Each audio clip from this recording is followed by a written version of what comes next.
How can I do an interview with you and not touch on the fact that you co-wrote one of the most legendary rock songs in history, Hotel California? What is it about that song that has made it so successful? Well, if I knew that formula, I could repeat it. You know, it's like a recipe. Unfortunately, I don't think there is a repeating recipe in that song. I think it's a unique combination of the basic chord progression from the demo that I wrote, which was the kind of the start of that whole song idea. And Don Henley and Glenn Frey, especially Don, wrote some just brilliant lyrics. Don, as a lyricist, writes these little postcard pictures, and he throws you a picture on a dark desert highway. You can see that. Cool wind in my hair, you can feel it. The warm smell of colitas, you can smell it. You know, he's got a brilliant way of writing these little picture postcards lyrically that takes you up to a place where when he sees the chorus, then you're like, it all makes sense, you know. So I think it was a special combination of Don singing, a really beautiful vocal performance, his lyrics, the music that we started off with, the chord progression that I wrote for the song, and the incredible guitar stuff that Joe and I did at the very end of it. All of those elements together in one song. As a matter of fact, when we finished that record, I remember we were in the studio and the record company had been banging on the door wanting to get that record done and out. They wanted it. So finally we had a playback party for them, and everything was mixed, and we had a bunch of record executives down. And we played it, and when Hotel California played back, Don turned around and said, that's going to be our next single. And in 1975, AM radio had a specific formula for what it would play. It had to be 3 to 3 minutes and 30 seconds long.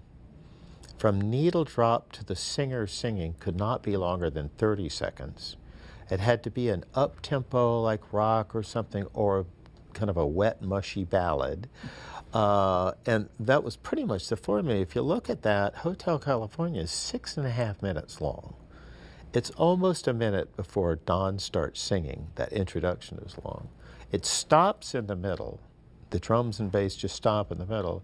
Then it's got a 2-minute solo on the very end. It's just the absolute wrong format for AM radio. So when Don said that, I said, Don, I don't think that's the right song to come out of the chute with. You know, it's the wrong format. Maybe FM would be perfect, but not AM. He said, nope, that's going to be our single. And I'm so happy that he didn't listen to my suggestion that we don't put that song out as a single. Because everybody played it, even though it was 6.5 minutes. Right.